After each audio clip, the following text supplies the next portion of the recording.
يا رسول الله يا حبيب الله. عزیزان اکرام وقار، رجب المرجب کی آج 27ویں ہے، یعنی کل شب معراج کی یاد ہم نے منائی اور آج یہ دن ہے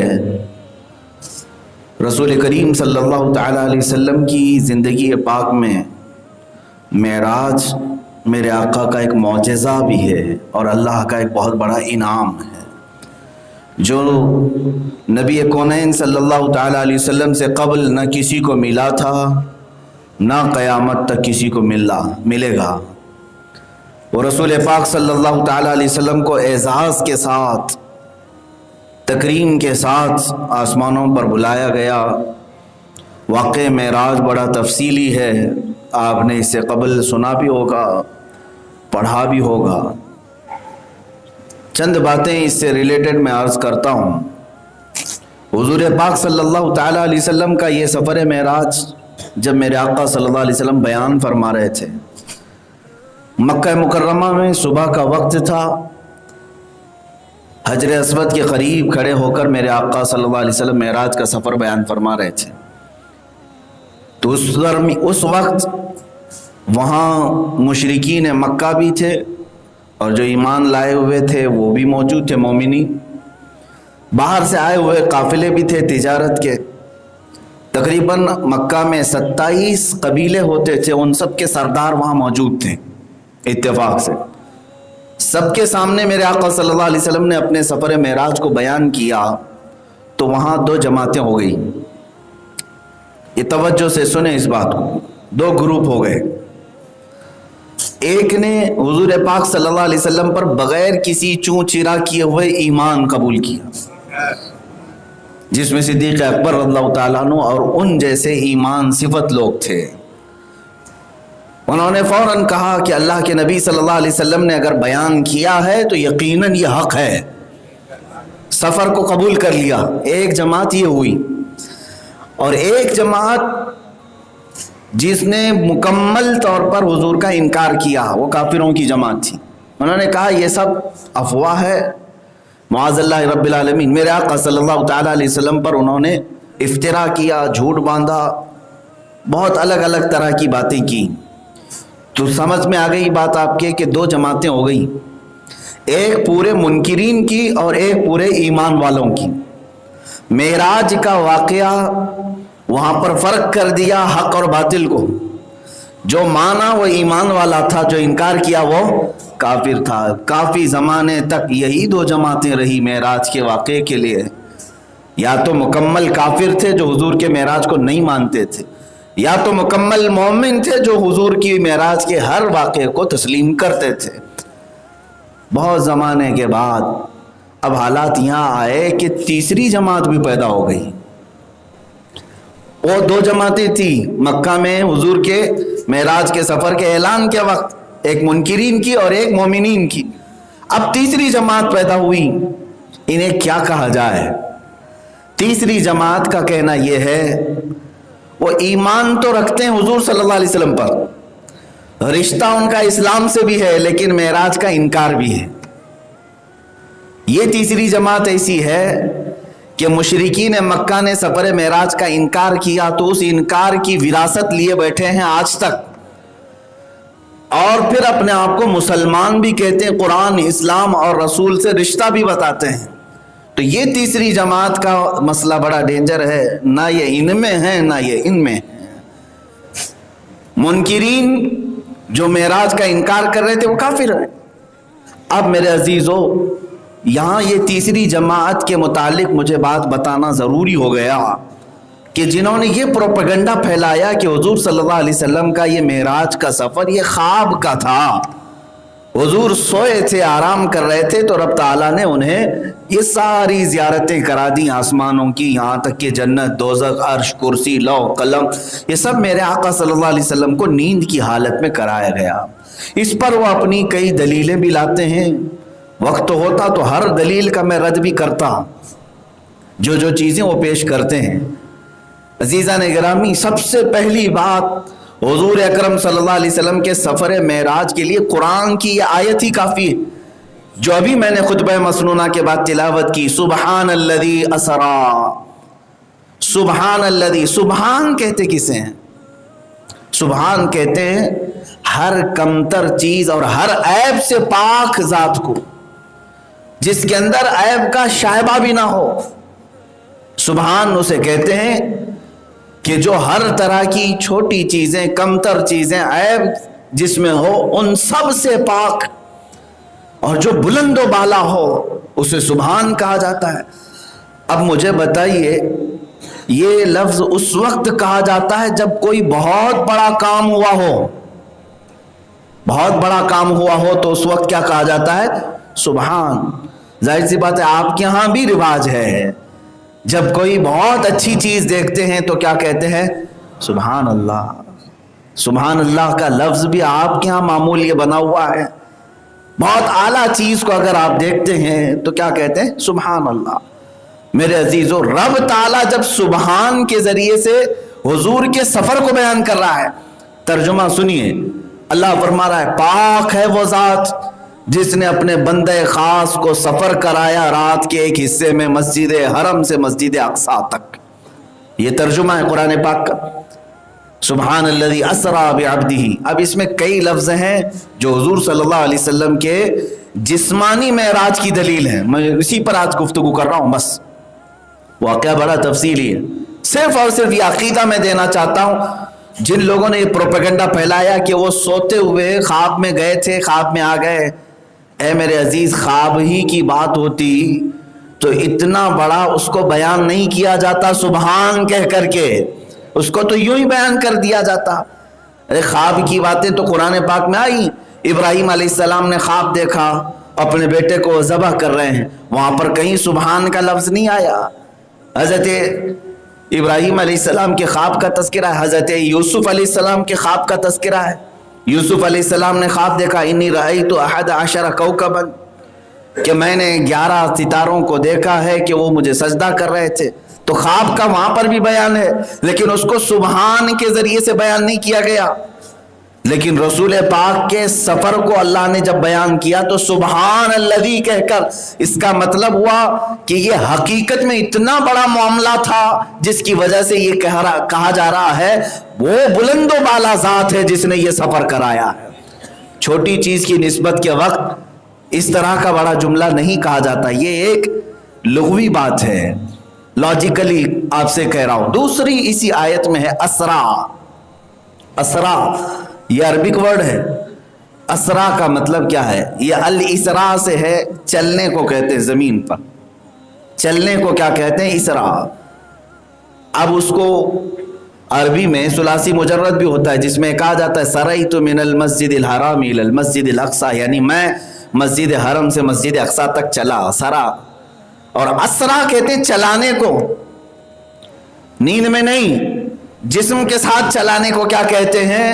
اسرا کہتے ہیں. اور قرآن کی اس آیت میں اللہ تعالیٰ نے فرمایا سبحان الذی اسرا، پاک ہے وہ ذات جس نے اپنے رسول کو حالت بیداری میں چلایا. نیند میں چلنے والے لفظ کو اسرا کا لفظ استعمال نہیں ہوتا عربی میں. تیسری دلیل اس کے اندر اسی آیت میں ہے بعبدہ کہا.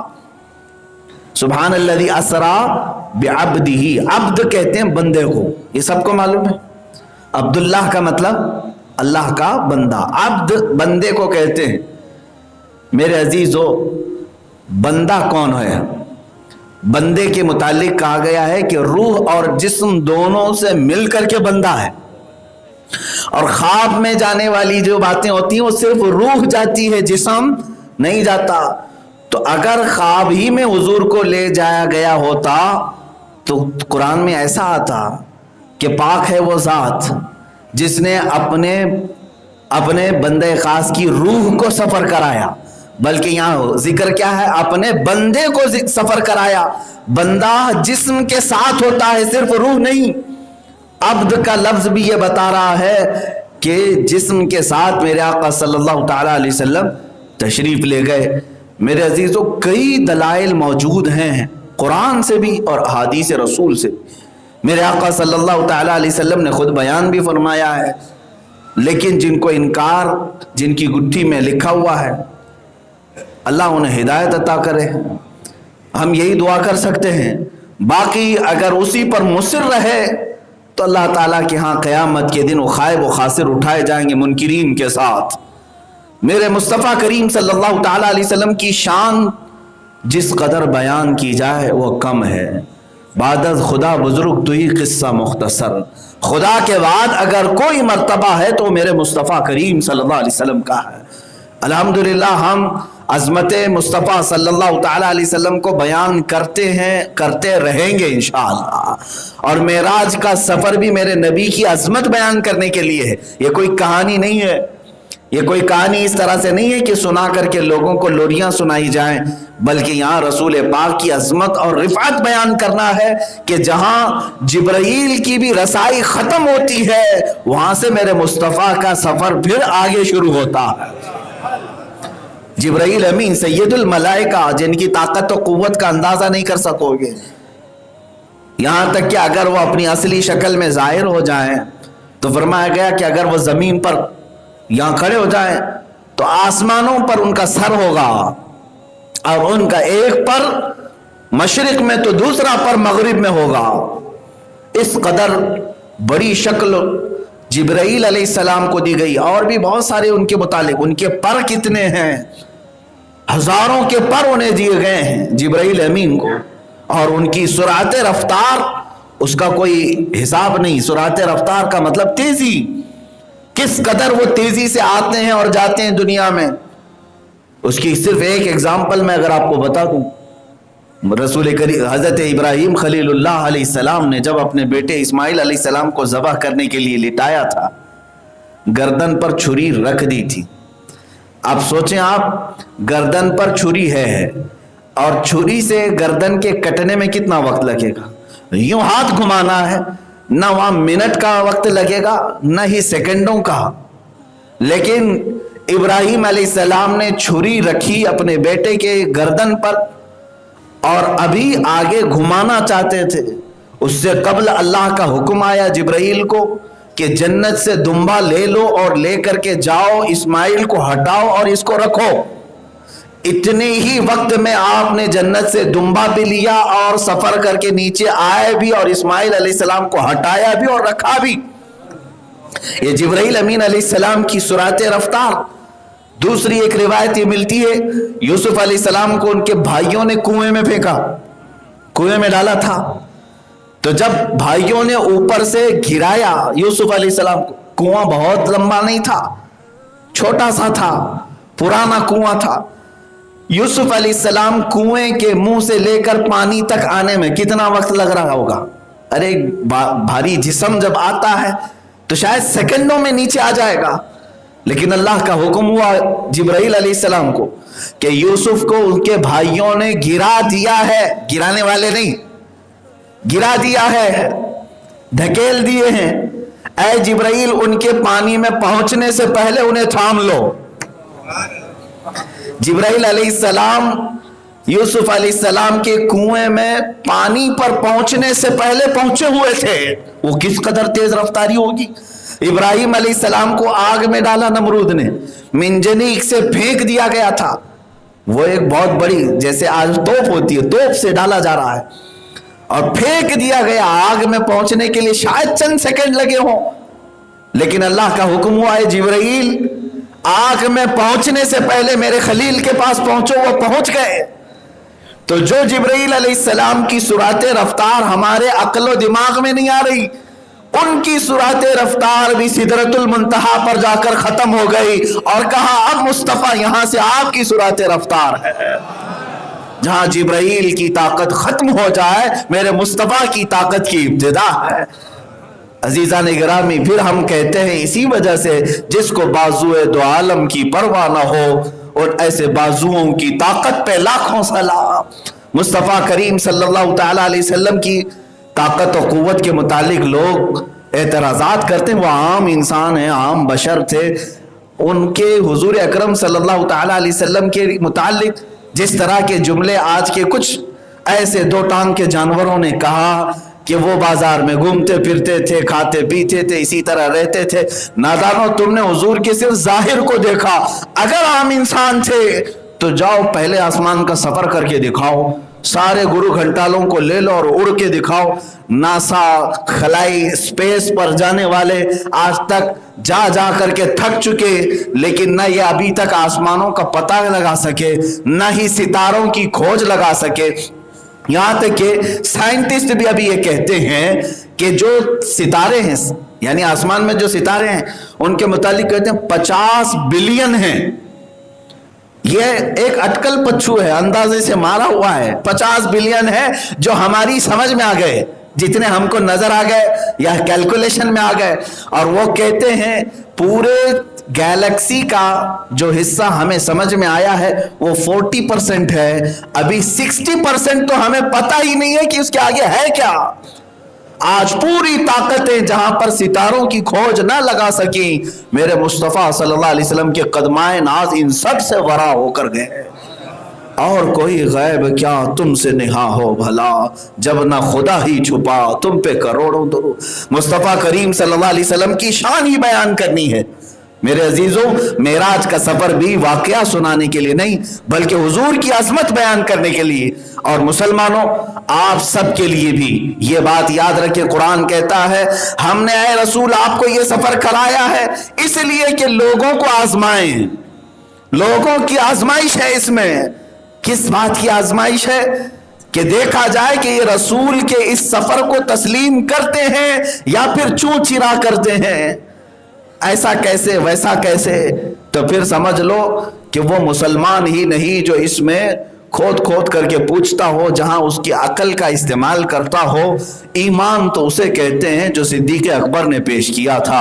ابو جہل نے ان سے کہا آ کر, اے ابو بکر تمہیں معلوم ہے مکہ میں ایک شخص آیا ہے جو کہتا ہے رات کے وقت مسجد حرم سے مسجد اقصیٰ تک گیا تھا, جبکہ 1 مہینے کا سفر ہوتا تھا اس زمانے میں, اور وہ کہتا ہے رات کو ہی واپس آ گیا.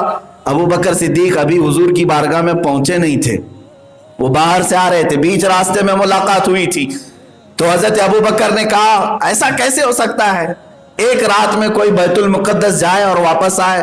پھر آپ نے پوچھا کون کہہ رہا ہے؟ تو ابو جہل نے کہا ارے تمہارا یار, تمہارا دوست محمد کہہ رہا ہے. اتنا سننا تھا. حضرت ابو بکر صدیق نے کہا او نادان, اس سے بڑھ کر اگر وہ آسمانوں کے سفر کی بھی بات کریں تب بھی میں تصدیق کرتا ہوں. تم تو کہہ رہے ہو صرف مسجد حرم سے مسجد اقصیٰ تک کی بات, اگر محمد اس سے بھی زیادہ کی بات کریں تب بھی میں ایمان لاتا ہوں. اس لیے کہ اس رسول پر آج تک جھوٹ بولنے کا کبھی الزام یا شبہ تک نہیں آیا, اور وہ رسول جب بھی بیان کریں گے تو حق ہی بیان کریں گے. عزیزان گرامی وقار, یہاں ہم سب کی آزمائش ہے, یہ ہمارے لیے امتحان ہے کہ رسول پاک صلی اللہ تعالیٰ علیہ وسلم کے سفر معراج کو آپ تسلیم کرتے ہیں کہ نہیں کرتے, مانتے ہیں کہ نہیں مانتے. ابھی آج بہت سارے لوگ یہی تمام باتیں دلائل کے طور پر پوچھ رہے ہیں. عزیزان گرامی, کل میں نے میسج دے دیا تھا اور سفر معراج کو جس انداز میں بھی میں نے بیان کیا, ہو سکتا ہے آن لائن کچھ لوگوں تک پہنچا, کچھ کو نہیں پہنچا, لیکن میں یہ بات ضرور کہنا چاہوں گا, اے غیور مسلمانوں, رسول پاک صلی اللہ تعالیٰ علیہ وسلم کو جس شان سے لے جایا گیا اس سفر معراج میں, اس طرح کی شان نہ کسی کو ملی ہے نہ ملے گی. یہ بات طے ہے. مسجد حرم سے براق لے کر کے بیت المقدس جائے, بیت المقدس میں 1,24,000 کم و بیش نبیوں کی امامت فرمائے, پھر 7 آسمانوں میں الگ الگ انبیاء سے ملاقات کریں, وہاں کے فرشتوں سے گفتگو کریں, پھر سدرۃ المنتہا پہنچیں. سدرۃ المنتہا یہ 7ویں آسمان سے بھی بہت اوپر, جبرائیل امین کی جہاں تک رسائی, وہاں تک پہنچیں اور وہاں پورے کے پورے ملائکہ کو دیکھیں, اللہ کے جو کچھ رکوع میں ہیں, کچھ سجدے میں ہیں, کچھ قعدے میں ہیں, کچھ قیام میں ہیں, جو قیامت تک اسی حالت میں رہنے والے ہیں. ان تمام ملائکہ کو دیکھا جو رسول پاک کے آنے کے استقبال میں اس دن کھڑے ہوئے تھے, صفوں میں موجود تھے. اس کے بعد رف سے لامکان تک گئے. لامکان کے بعد جب ساری سواریاں ختم ہو گئی تب رب تعالیٰ نے فرمایا ادن منی یا احمد, اے احمد اب تم اکیلے میری بارگاہ میں قریب آؤ. اس مقام تک پہنچنے کے بعد اس رسول پاک صلی اللہ تعالیٰ علیہ وسلم نے اگر یاد فرمایا کسی چیز کو، اے مسلمانوں میرے رب کی بارگاہ میں عرض کرتے کہ مولا آج کی رات تو میری امت کی بخشش میرے حوالے فرما دے۔ یہ ہے رسول پاک صلی اللہ تعالیٰ علیہ وسلم کا جذبہ اپنی امت کے لیے۔ جو نہ بھولا ہم غریبوں کو رضا، یاد اس کی اپنی عادت کیجئے۔ اس رسول پاک نے معراج کی شب اللہ رب العزت کے قرب میں ہم جیسے گنہگاروں کو، نکموں کو یاد کیا اور سلام بھی بھیجا وہاں سے، والسلام علینا وعلی عباد اللہ الصالحین۔ اے اللہ میرے گنہگار امت پر اور تیرے نیک بندوں پر تیرا سلام ہو۔ رسول پاک نے ہمیں یاد کیا۔ اب سوال یہ آتا ہے،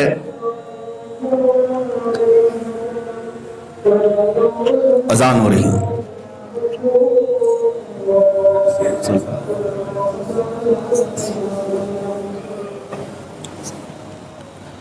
چل رہا تھا۔ بہرحال اللہ کرے کہ ہماری مسجد کے نظم و نسق کو ہمیشہ متحد و متفق رکھے، برقرار رکھے۔ کچھ لوگوں کو اگر شرارت ہی ہے، نظم و نسق خراب کرنا ہی چاہتے ہیں، تو یہ ان کا اپنا حصہ ہے۔ اللہ تبارک و تعالیٰ انہیں ہدایت عطا فرمائے۔ الذی خلق الانسان وعلمہ البیان، والصلاة والسلام علی رسولہ سید الانس والجان، وعلى آله وأصحابه ذوي الخير والإحسان، أما بعد فأعوذ بالله من الشيطان الرجيم، بسم الله الرحمن الرحيم۔ سبحان الذي أسرى بعبده ليلا من المسجد الحرام إلى المسجد الأقصى الذي باركنا حوله لنريه من آياتنا إنه هو السميع البصير، صدق الله مولانا العظيم۔ بارگاہ رسالت معاب صلی اللہ علیہ وسلم میں درود پاک کا ہدیہ پیش کریں۔ اللہم صلی علی سیدنا و مولانا محمد معدن الجود والکرم وآلہ واصحابہ الکرام وابنہ الکریم وبارک وسلم صلاة دائمتا سرمدا ابدا۔ عزیزان اکرام وقار، رجب المرجب کی آج 27ویں ہے، یعنی کل شب معراج کی یاد ہم نے منائی، اور آج یہ دن ہے رسول کریم صلی اللہ تعالیٰ علیہ وسلم کی زندگی پاک میں معراج میرے آقا کا ایک معجزہ بھی ہے اور اللہ کا ایک بہت بڑا انعام ہے، جو نبی کونین صلی اللہ تعالیٰ علیہ وسلم سے قبل نہ کسی کو ملا تھا، نہ قیامت تک کسی کو ملے گا۔ وہ رسول پاک صلی اللہ تعالیٰ علیہ وسلم کو اعزاز کے ساتھ، تکریم کے ساتھ آسمانوں پر بلایا گیا۔ واقع معراج بڑا تفصیلی ہے، آپ نے اس سے قبل سنا بھی ہوگا، پڑھا بھی ہوگا۔ چند باتیں اس سے ریلیٹڈ میں عرض کرتا ہوں۔ حضور پاک صلی اللہ تعالیٰ علیہ وسلم کا یہ سفر معراج جب میرے آقا صلی اللہ علیہ وسلم بیان فرما رہے تھے، مکہ مکرمہ میں صبح کا وقت تھا، حجر اسود کے قریب کھڑے ہو کر میرے آقا صلی اللہ علیہ وسلم معراج کا سفر بیان فرما رہے تھے۔ تو اس وقت وہاں مشرکین مکہ بھی تھے، اور جو ایمان لائے ہوئے تھے وہ بھی موجود تھے، مومنی۔ باہر سے آئے ہوئے قافلے بھی تھے تجارت کے۔ تقریباً مکہ میں 27 قبیلے ہوتے تھے، ان سب کے سردار وہاں موجود تھے۔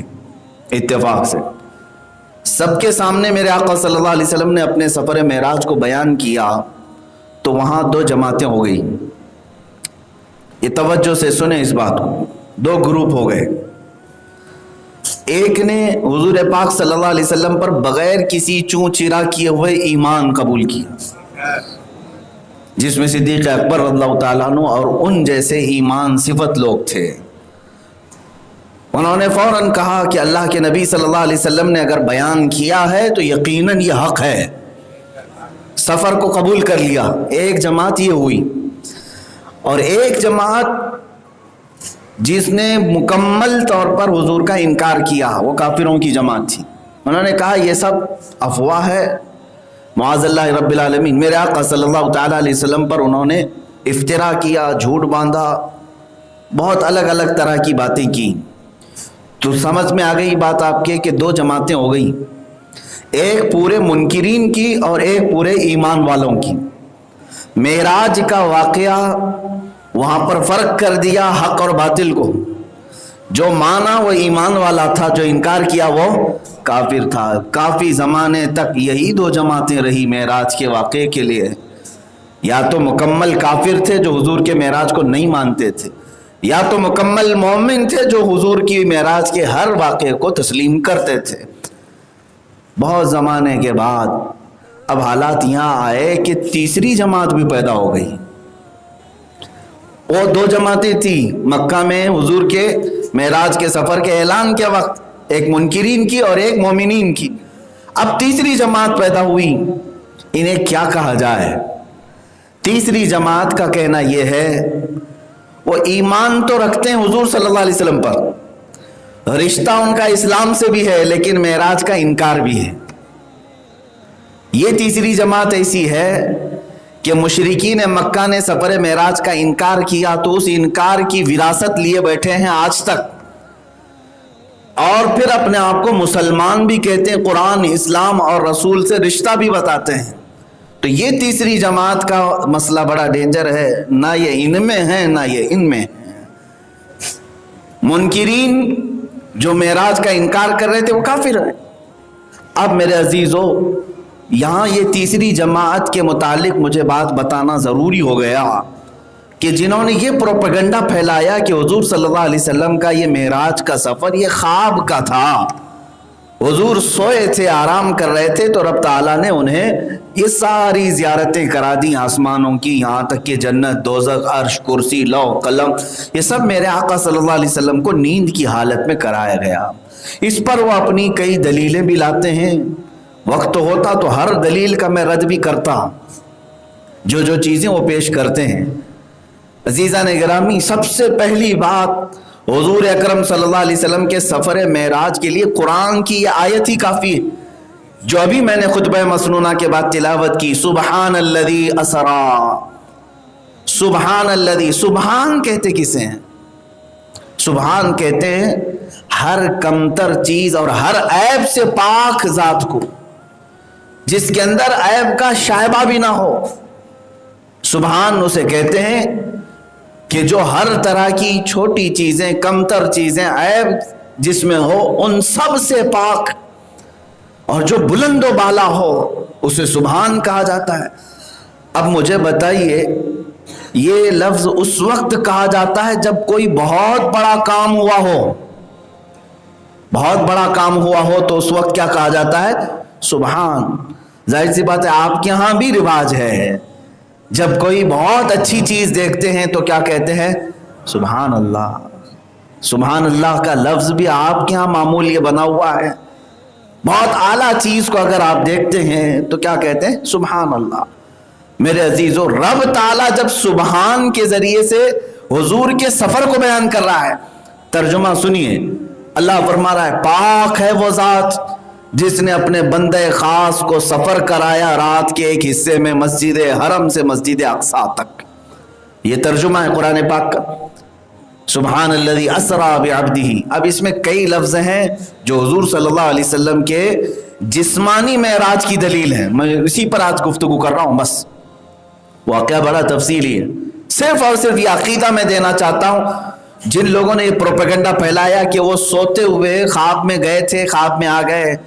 اے میرے عزیز، خواب ہی کی بات ہوتی تو اتنا بڑا اس کو بیان نہیں کیا جاتا سبحان کہہ کر کے، اس کو تو یوں ہی بیان کر دیا جاتا۔ خواب کی باتیں تو قرآن پاک میں آئی، ابراہیم علیہ السلام نے خواب دیکھا اپنے بیٹے کو ذبح کر رہے ہیں، وہاں پر کہیں سبحان کا لفظ نہیں آیا۔ حضرت ابراہیم علیہ السلام کے خواب کا تذکرہ ہے، حضرت یوسف علیہ السلام کے خواب کا تذکرہ ہے۔ یوسف علیہ السلام نے خواب دیکھا، انی رأیت 11 کوکبا، کہ میں نے 11 ستاروں کو دیکھا ہے کہ وہ مجھے سجدہ کر رہے تھے۔ تو خواب کا وہاں پر بھی بیان ہے، لیکن اس کو سبحان کے ذریعے سے بیان نہیں کیا گیا۔ لیکن رسول پاک کے سفر کو اللہ نے جب بیان کیا تو سبحان الذی کہہ کر، اس کا مطلب ہوا کہ یہ حقیقت میں اتنا بڑا معاملہ تھا جس کی وجہ سے یہ کہا جا رہا ہے وہ بلند و بالا ذات ہے جس نے یہ سفر کرایا ہے۔ چھوٹی چیز کی نسبت کے وقت اس طرح کا بڑا جملہ نہیں کہا جاتا. یہ ایک لغوی بات ہے, لاجیکلی آپ سے کہہ رہا ہوں. دوسری اسی آیت میں ہے اسرا. اسرا یہ عربک ورڈ ہے. اسرا کا مطلب کیا ہے؟ یہ الاسراء سے ہے, چلنے کو کہتے ہیں زمین پر. چلنے کو کیا کہتے ہیں؟ اسرا. اب اس کو عربی میں ثلاثی مجرد بھی ہوتا ہے, جس میں کہا جاتا ہے سریت من المسجد الحرام الی المسجد الاقصی, یعنی میں مسجد حرم سے مسجد اقصی تک چلا. سرا. اور اسرا کہتے ہیں چلانے کو, نیند میں نہیں, جسم کے ساتھ چلانے کو کیا کہتے ہیں؟ اسرا کہتے ہیں. اور قرآن کی اس آیت میں اللہ تعالیٰ نے فرمایا سبحان الذی اسرا, پاک ہے وہ ذات جس نے اپنے رسول کو حالت بیداری میں چلایا. نیند میں چلنے والے لفظ کو اسرا کا لفظ استعمال نہیں ہوتا عربی میں. تیسری دلیل اس کے اندر اسی آیت میں ہے, بعبدہ کہا. سبحان الذی اسرا بعبدہ, عبد کہتے ہیں بندے کو, یہ سب کو معلوم ہے. عبداللہ کا مطلب اللہ کا بندہ, عبد بندے کو کہتے ہیں. میرے عزیزو, بندہ کون ہے؟ بندے کے متعلق کہا گیا ہے کہ روح اور جسم دونوں سے مل کر کے بندہ ہے. اور خواب میں جانے والی جو باتیں ہوتی ہیں وہ صرف روح جاتی ہے, جسم نہیں جاتا. تو اگر خواب ہی میں حضور کو لے جایا گیا ہوتا تو قرآن میں ایسا آتا کہ پاک ہے وہ ذات جس نے اپنے بندے خاص کی روح کو سفر کرایا. بلکہ یہاں ذکر کیا ہے؟ اپنے بندے کو سفر کرایا. بندہ جسم کے ساتھ ہوتا ہے, صرف روح نہیں. عبد کا لفظ بھی یہ بتا رہا ہے کہ جسم کے ساتھ میرے آقا صلی اللہ تعالی علیہ وسلم تشریف لے گئے. میرے عزیزوں, کئی دلائل موجود ہیں قرآن سے بھی اور احادیث رسول سے. میرے آقا صلی اللہ تعالی علیہ وسلم نے خود بیان بھی فرمایا ہے, لیکن جن کو انکار, جن کی گٹھی میں لکھا ہوا ہے, اللہ انہیں ہدایت عطا کرے. ہم یہی دعا کر سکتے ہیں. باقی اگر اسی پر مصر رہے تو اللہ تعالیٰ کے ہاں قیامت کے دن وہ خائب و خاسر اٹھائے جائیں گے منکرین کے ساتھ. میرے مصطفیٰ کریم صلی اللہ تعالیٰ علیہ وسلم کی شان جس قدر بیان کی جائے وہ کم ہے. بعد از خدا بزرگ تو ہی قصہ مختصر. خدا کے بعد اگر کوئی مرتبہ ہے تو میرے مصطفیٰ کریم صلی اللہ علیہ وسلم کا ہے. الحمدللہ ہم عظمت مصطفیٰ صلی اللہ تعالیٰ علیہ وسلم کو بیان کرتے ہیں, کرتے رہیں گے انشاءاللہ. اور معراج کا سفر بھی میرے نبی کی عظمت بیان کرنے کے لیے ہے. یہ کوئی کہانی نہیں ہے, یہ کوئی کہانی اس طرح سے نہیں ہے کہ سنا کر کے لوگوں کو لوریاں سنائی جائیں, بلکہ یہاں رسول پاک کی عظمت اور رفعت بیان کرنا ہے کہ جہاں جبرائیل کی بھی رسائی ختم ہوتی ہے وہاں سے میرے مصطفیٰ کا سفر پھر آگے شروع ہوتا ہے. جبرائیل امین سید الملائکہ, جن کی طاقت و قوت کا اندازہ نہیں کر سکو گے. یہاں تک کہ اگر وہ اپنی اصلی شکل میں ظاہر ہو جائیں تو فرمایا گیا کہ اگر وہ زمین پر یہاں کھڑے ہو جائیں تو آسمانوں پر ان کا سر ہوگا, اور ان کا ایک پر مشرق میں تو دوسرا پر مغرب میں ہوگا. اس قدر بڑی شکل جبرائیل علیہ السلام کو دی گئی. اور بھی بہت سارے ان کے متعلق, ان کے پر کتنے ہیں, ہزاروں کے پر انہیں دیے گئے ہیں جبرائیل امین کو. اور ان کی سرعت رفتار, اس کا کوئی حساب نہیں. سرعت رفتار کا مطلب تیزی, کس قدر وہ تیزی سے آتے ہیں اور جاتے ہیں دنیا میں. اس کی صرف ایک ایگزامپل میں اگر آپ کو بتا دوں, رسول کریم حضرت ابراہیم خلیل اللہ علیہ السلام نے جب اپنے بیٹے اسماعیل علیہ السلام کو ذبح کرنے کے لیے لٹایا تھا, گردن پر چھری رکھ دی تھی. اب سوچیں آپ, گردن پر چھری ہے اور چھری سے گردن کے کٹنے میں کتنا وقت لگے گا؟ یوں ہاتھ گھمانا ہے, نہ وہاں منٹ کا وقت لگے گا نہ ہی سیکنڈوں کا. لیکن ابراہیم علیہ السلام نے چھری رکھی اپنے بیٹے کے گردن پر اور ابھی آگے گھمانا چاہتے تھے. اس سے قبل اللہ کا حکم آیا جبرائیل کو کہ جنت سے دمبا لے لو اور لے کر کے جاؤ, اسماعیل کو ہٹاؤ اور اس کو رکھو. اتنے ہی وقت میں آپ نے جنت سے دمبا بھی لیا اور سفر کر کے نیچے آئے بھی اور اسماعیل علیہ السلام کو ہٹایا بھی اور رکھا بھی. یہ جبرائیل امین علیہ السلام کی سرعت رفتار.